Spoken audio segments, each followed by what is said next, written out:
அனைவருக்கும் வணக்கம்.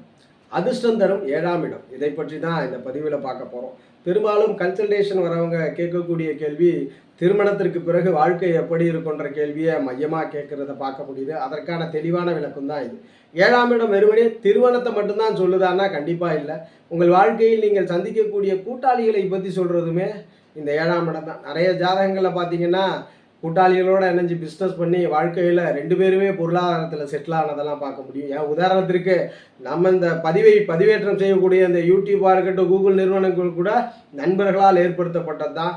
இதுபோல் நிறைய ஜாதகர்களுக்கு கூட்டாளிகளால் ஆதாயம் கிடச்சிருது.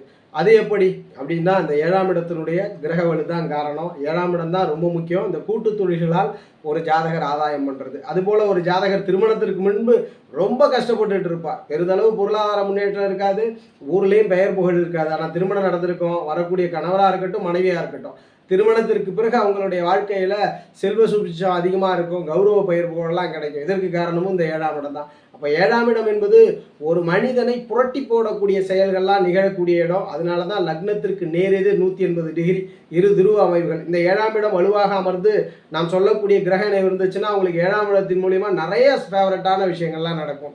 ஒரு சாதாரணமாக இருந்தவங்களை உங்களோடு இணையக்கூடிய நண்பர்களோ, உங்களோடு இணையக்கூடிய துணைவர்களோ உங்கள் வாழ்க்கை தரத்தை மாற்றி மிகப்பெரிய வெற்றியை கொடுப்பார்கள். அதனால தான் டைட்டிலே நம்ம அதிர்ஷ்டம் தரும் 7ஆம் இடம்னு விவரிச்சிருக்கிறோம். திருமணத்தை பற்றி தெரிஞ்சுக்கணுன்னா சேனல் பேஜில் நம்ம வீடியோ பதிவேற்றம் செஞ்சுருக்கிறோம், எப்பொழுது திருமணம்னு. இதில் லேட் திருமணமா பிஃபோர் திருமணன்றதை பற்றி பேச போல, உங்களுக்கு வரக்கூடிய வாழ்க்கை துணைவரோ அல்லது நண்பர்களால் ஆதாயம் பெறும் அமைவு எப்படி இருக்குன்றதை பற்றி தான் நம்ம இந்த வீடியோ பதிவில் பார்க்க போகிறோம். அதுபோல் குறிப்பாகவே 7ஆம் இடம் என்பது ஒவ்வொரு மனிதனுக்கும் நல்லா அமையணும். நல்லா அமைஞ்சால் தான் அந்த மனிதன் சமூகத்தில் எங்கு சென்றாலும் சிறப்பாக இருக்கும். 7ஆம் இடம் சாதகம் இல்லைன்னா வழிபோக்கனோட கூட ஒரு விவாதம் ஏற்படும். நீங்கள் கேட்கும் கேள்விகளுக்கு கூட தவறான பதிலை அவர் உரைத்து விட்டு செல்வார். அப்போ 7ஆம் இடம் ரொம்ப முக்கியமான ஒரு பாவமாக பார்க்கப்படுகிறது. இந்த 7ஆம் இடம் 12 லக்னத்திற்கும் எப்படி இருக்க வேண்டும் அப்படின்றத பார்க்கலாம். நன்மையும் தீமையும் தான் பார்க்க போகிறோம், நியூட்ரலான பலனை பார்க்க போகிறதில்ல. நாம் சொல்லக்கூடிய கிரகங்களை தாண்டி வேறு கிரகம்லாம் தொடர்பில் இருக்குது, இல்லை ஷேடோ பிளானட்லாம் தொடர்பில் இருக்குன்னா நியூட்ரல்னு வச்சுக்கிங்க. ஏன்னா ராகு கேதுக்கள், ஏன்னா இந்த பதிவில் நம்ம அதை பற்றி டிஸ்கஸ் பண்ண போகிறதில்ல. ராகு கேதுகள் தொடர்பு இருக்குன்னா கிட்டத்தட்ட அதை ஒரு நியூட்ரல் பலனாக எடுத்துக்கோங்க. வீடு கொடுத்த கிரகத்துடைய வலுவை பொறுத்து அதை ஒப்பிட்டு பார்த்து கொள்ளுங்கள். மேஷ லக்னமாக பிறந்திருக்கிறீங்க, 7ஆம் மனை துலாமாக வருகிறது, அதிபதி சுக்கிரன். 7ஆம் இடத்தோடோ 7ஆம் அதிபதியோடோ தொடர்பு கொள்ளக்கூடிய கிரகம் செவ்வாயாக இருக்குன்னா யோகம். மேஷத்தில் பிறந்தவர்களுக்கு செவ்வாய் தொடர்பு கொள்றதுனா மிகப்பெரிய யோகம். சூரியன் நீச பங்கத்தில் இருந்தால் கூட துலாத்தில் அல்லது அதிபதியோட தொடர்பில் இருந்தார்னா யோக பலனை செய்து விடுகிறார். இந்த 2 கிரகம் மிகப்பெரிய யோகத்தை செய்கிறது. அதுபோல சனி பகவான் இருக்கிறது கூட யோக பலனை செய்கிறது. புதன் மட்டும் இருக்கக்கூடாது. புதன் தொடர்பில் இருந்தால் சாதகம் இல்லாமல் பிரச்சனைகளை கொடுக்கிறது. நீங்கள் தவிர்த்துக்கணும் கூட்டுத்தொழிலெல்லாம். ரிஷபத்தில் பிறந்திருக்கிறீங்க, 7ஆம் மனையாக விருச்சகமனை, அதிபதி செவ்வாயாக வருகிறார். ரிஷபத்திற்கு செவ்வாயோடு சனி செவ்வாய் காம்பினேஷன் ரிஷபத்திற்கு நல்ல பலனை செய்கிறது. அதுபோல சூரியனுடைய தொடர்பு நல்ல பலனை செய்கிறது. குருவோட தொடர்பு அவயோகம், குருவோட தொடர்பில் மட்டும் இருக்கக்கூடாதுன்றதை விவரிக்கிறோம். அதிர்ஷ்டம்ன்றதுனால மெயினாக அதிர்ஷ்டம் தர கிரகத்தை கொடுக்குறோம், அதுக்கு எகெயின்ஸ்டாக அவயோக கிரகத்தையும் கொடுக்குறோம். மிதுனத்தில் பிறந்திருக்கிறீங்கன்னா 7ஆம் மனை தனுஷு மனை, அதிபதி குருவாக வருகிறார். அந்த 7ஆம் இடம் 7ஆம் அதிபதியோடு சனி பகவான் தொடர்பு கொண்டால் மிகப்பெரிய யோகத்தை கொடுக்கிறது. புதன் தொடர்பு கொண்டால் மிகப்பெரிய யோகத்தை கொடுக்கிறது. செவ்வாய் மட்டும் தொடர்பில் இருக்கக்கூடாது அப்படின்றத விவரிக்கிறோம். கடக லக்னமாக நீங்கள் பிறந்திருக்கிறீங்க, லக்ன 7ஆம் இடம் சனி பகவானுடைய மனை. சனி பகவானோடு குரு பகவான் தொடர்பு கொள்றாருன்னா மிகப்பெரிய யோகத்தை கொடுக்கும். சனி பகவானோடு சுக்கிரன் தொடர்பு கொண்டாலும் மிகப்பெரிய யோகத்தை கொடுக்கும். செவ்வாய் தொடர்பு கொண்டாலும் யோகத்தை கொடுக்கும். மாறாக அங்கு சனி பகவான் தனித்து வலுப்பதோ அல்லது சனி பகவானோடு புதன் கூடுவதோ சற்று சாதகம் இல்லாத நிலையை ஏற்படுத்தி கொடுக்கும். சிம்மலக்னத்தில் பிறந்திருக்கிறீங்க, 7ஆம் இடத்தோடு குரு தொடர்பு யோகத்தை கொடுக்கிறது. 7ஆம் இடத்தோடு செவ்வாய் தொடர்பு யோகத்தை கொடுக்கிறது. மாறாக சனி பகவான் தனித்து வலுப்பதோ அல்லது சனி பகவானோடு சுக்கிரன் சேருவதோ சாதகம் இல்லாத பலனை கொடுக்கிறது. கன்னி லக்னத்தில் பிறந்திருக்கிறீங்க, 7ஆம் இடமாக மீனமனை வருகிறது, அதிபதி குருவாக வருகிறார். இந்த பாவத்தோடு சனி பகவான் தொடர்பு கொள்வது மிகப்பெரிய யோகம், புதன் தொடர்பு கொள்வது மிகப்பெரிய யோகத்தை கொடுக்கிறது. இந்த 7ஆம் இடத்தோட சுக்கிரன் தொடர்பு கொள்றாருன்னா சாதகம் இல்லாத பலனை கொடுத்து விடுகிறது, லக்ன யோகரானாலும் கூட. துலாம் லக்னத்தில் பிறந்திருக்கிறீங்க, 7ஆம் இடமாக மேஷமும் அதிபதி செவ்வாயும் அமைகிறார். இந்த செவ்வாயோடு மேஷத்திற்கு சுக்கிரன் தொடர்பு கொண்டால் யோகத்தை கொடுக்கிறார்.